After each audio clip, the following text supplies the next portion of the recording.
Tashkent, capital do Uzbequistão e maior cidade da Ásia Central, com cerca de 3 milhões de habitantes, é um lugar difícil de definir, pois o legado dos tempos de União Soviética se faz muito presente mesmo em meio às tradições islâmicas e à cultura centro-asiática, formando um prato cheio para quem, assim como o Pho, gosta de se aventurar por lugares bem diferenciados. Após uma viagem de trem-bala saindo de Samarcand, chegamos na capital por volta das 8h30 da noite e fomos direto para o nosso hotel, cujo link inclusive está aqui na descrição do vídeo, para poder descansar e aproveitar o dia seguinte desde bem cedo.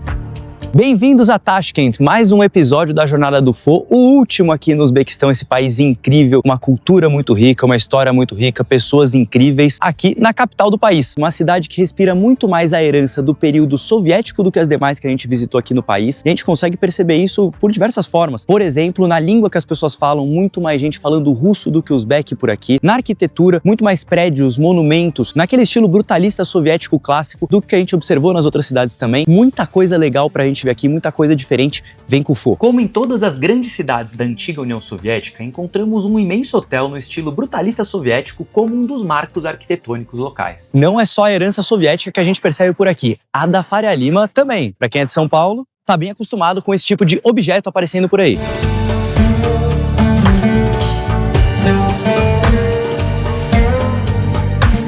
Bom, o Pho, tem que confessar pra vocês que ele não é um cara muito dos museus, não é muito minha praia, mas o que eu faço muitas vezes é vir ver a entrada dos museus, porque pode ser muito bonito, como por exemplo aqui o Museu Nacional do Uzbequistão. Se vocês vierem pra cá, eu não recomendo que vocês saiam na porrada com alguém do Uzbequistão, tá? Não importa o quão bom você seja, a gente já viu vários desses negocinhos aqui de dar um soco e ver quanto que vai a sua pontuação, então parece ser algo bem cultural, mantenha calma se você vier pra cá.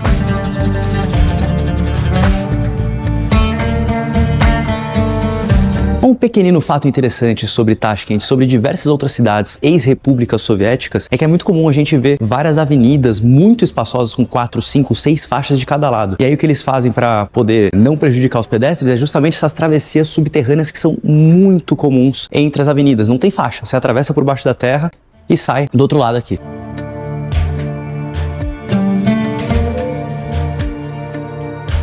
A gente tá aqui na região do Palácio Presidencial, se vocês olharem aqui atrás da gente, provavelmente vai dar pra ver um soldado. Tem alguns soldados, vários soldados aqui cercando o perímetro do Palácio Presidencial, que é assim, uma região enorme, mas a gente não conseguiu entrar. Queria muito entrar pra gravar lá, mas tá com vários bloqueios, vários turistas sendo barrados. Olha a cara da Bibi aqui. Sorrindo porque, pô, tem que estar decepcionada, meu.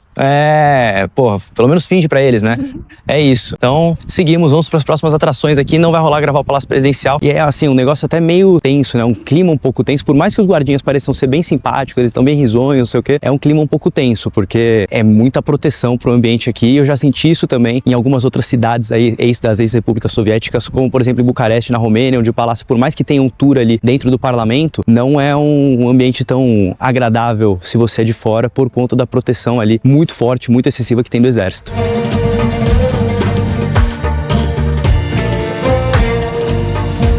Um dos monumentos mais tradicionais das cidades da antiga União Soviética e até sendo mais abrangente, da antiga Cortina de Ferro, é a Chama Eterna, que vem para homenagear os soldados que faleceram na Segunda Guerra Mundial, que para eles nem é a Segunda Guerra Mundial, eles chamam de Grande Guerra Patriótica e, diferente do que é para nós, começando em 1941, com a Operação Barbarossa.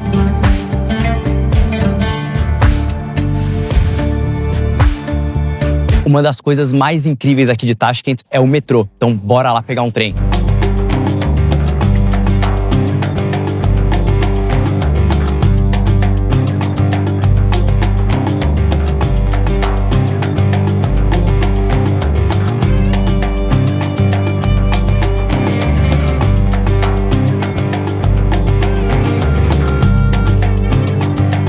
Essa aqui é a nossa segunda estação de metrô e eu tô muito impressionado com o grandiosismo para uma simples estação de metrô. E é muito louco ver como eles misturam algo que parece antigo, mas de certa forma também futurístico, porque remete justamente a questões espaciais, enfim. É muito, muito, muito bonito.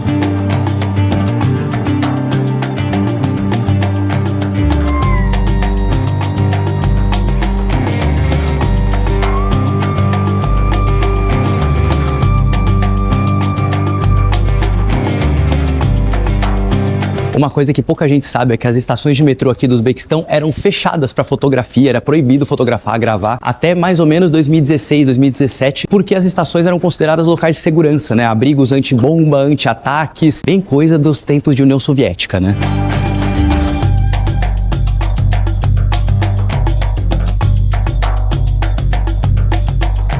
Dá pra perceber que não tem muito turista aqui. A Bibi ainda consegue se disfarçar um pouco como uma local, tirando esse boné, né? Mas pela feição consegue. Eu ainda por cima com a câmera não consigo nem a pau.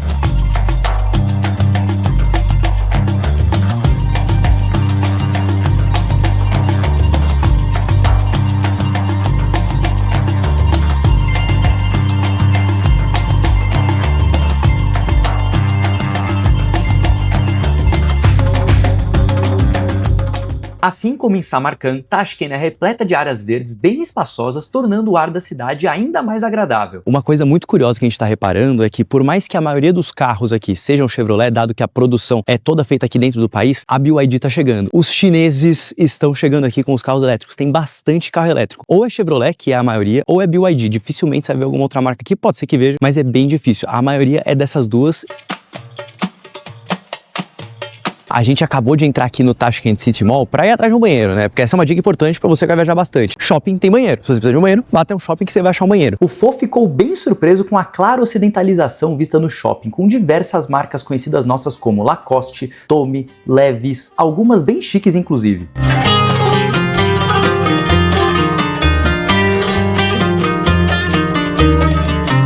Agora é tudo ou nada, minha última chance aqui no Uzbequistão de conseguir uma camiseta de um time local e da seleção uzbeque também, porque a camiseta da seleção nacional, pelo que eu vi, é maravilhosa, pelo que a gente vê na internet, né? A Bibi está aqui super ansiosa. Veja só a cara dela, ela sempre gosta desse momento. E a gente tá indo agora pra loja, ou pelo menos pra localização que eu achei no Google, da loja do Pakhtakor. Eu não sei pronunciar o nome desse time. E parece que além de vender a camisa do time, também vendem lá a camiseta da seleção. E espero muito que eu já mato as duas de uma vez e saio daqui com uma camiseta desse time. Eu não saio desse país sem conseguir uma camiseta de futebol daqui.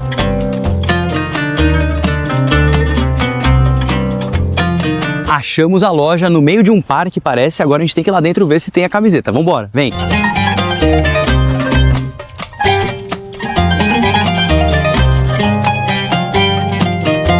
Salam aleikum. Camiseta da seleção nacional. Tem todas aqui pelo jeito. Aqui, ó, a loja é bem raizona aqui.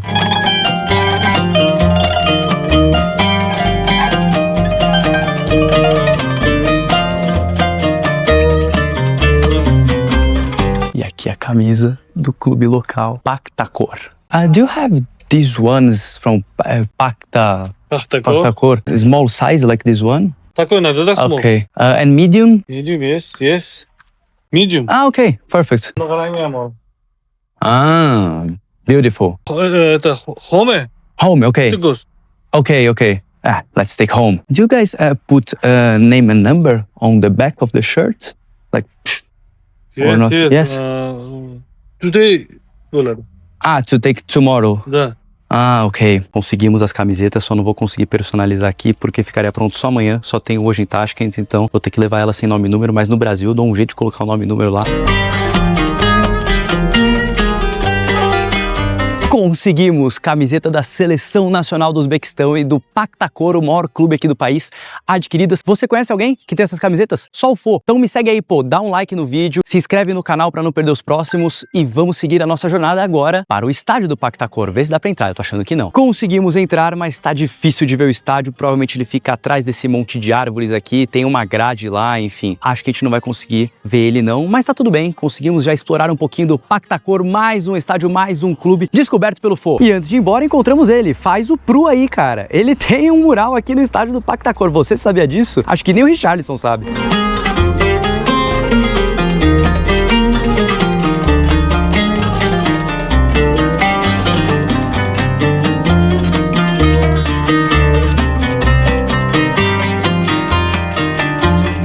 Ganhei uma foto do nosso colega que simplesmente vendeu uma água pra gente. Bonitinha.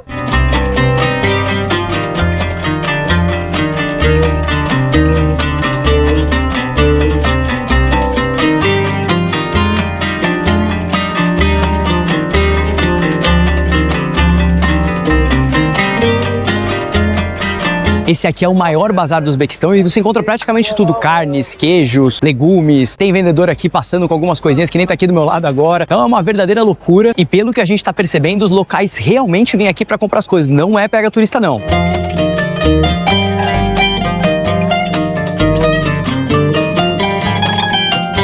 Você já viu alguém comer a retaguarda de um carneiro? Eles fazem isso aqui sim.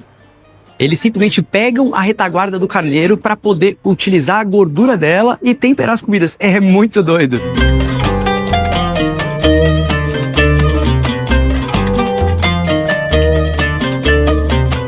Se você assistiu os outros vídeos aqui que eu postei do Uzbequistão, você sabe que o plov é o prato nacional aqui do país. E a gente acabou de chegar na maior cozinha de plov que existe provavelmente no país inteiro. O plov é o prato nacional do Uzbequistão, sendo composto basicamente por muito arroz, legumes, carne de cordeiro e, eventualmente, também de cavalo. Olha como eles cozinham o arroz. Fica aqui marinando em muito óleo com esses pratos por cima, nesses fogões enormes aqui. São muitos fogões, tem pelo menos uns 10, 12 fogões aqui, cada um fazendo uma parte do prato. É uma linha de produção, pô, uma aula.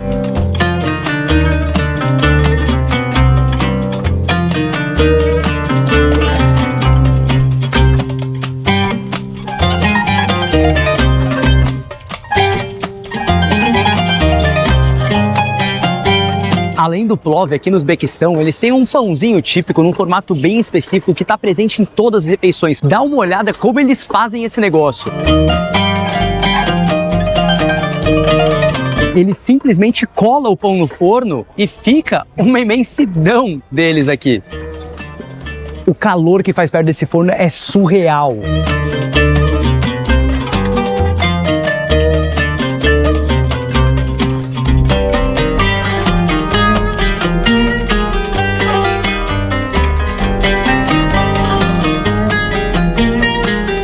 Agora é isso, esperar chegar os pratos. A Bibi tá ansiosíssima para provar o seu plov. Pedimos também um pãozinho tradicional, uma salada de tomate, uma água pra gente tomar, mas pedimos uma porção só, porque parece que o negócio é grande, a gente é pequenininho, então vamos ver se vai dar para todo mundo. E o restaurante é esse aqui, ó. E essa é a parte de fora só do restaurante, a gente conseguiu uma mesa aqui fora, lá dentro é muito, muito, muito maior. Olha o copinho onde eles tomam qualquer coisa, né? Porque é água. Então acredito que qualquer bebida não alcoólica você toma nesse negocinho aqui. Thank you very much. A Bibi tá aqui pra não me deixar mentir. Eu tô longe de ser aquele turista gastronômico, mas isso aqui vale muito a pena. Chegou o nosso plov aqui com ovinho de codorna, carnes mistas aqui. Eu sei que tem carne de cordeiro também. Tem um charutinho ali, carne de cavalo, o pãozinho que nós vimos ali saindo do forno e uma salada de tomate.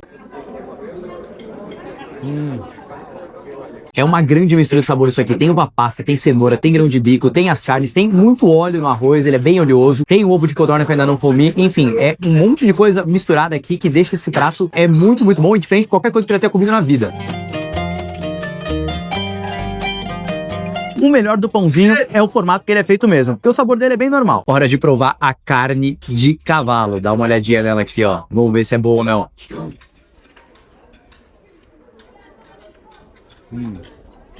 Ela é uma carne bem macia, mas tem um pouquinho de gosto de industrializado, de embutido, mas enfim, vale pela experiência. Então se você tá no Uzbequistão, aproveita e come, porque não é em muitos lugares no mundo que se come carne de cavalo.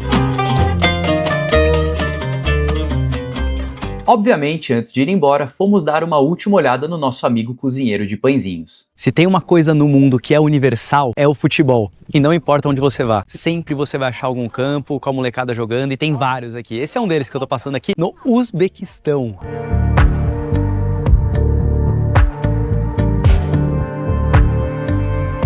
A Minor Mosque é uma das mesquitas mais novas da cidade, tendo sido inaugurada em outubro de 2014 e hoje é uma das mais importantes de Tashkent.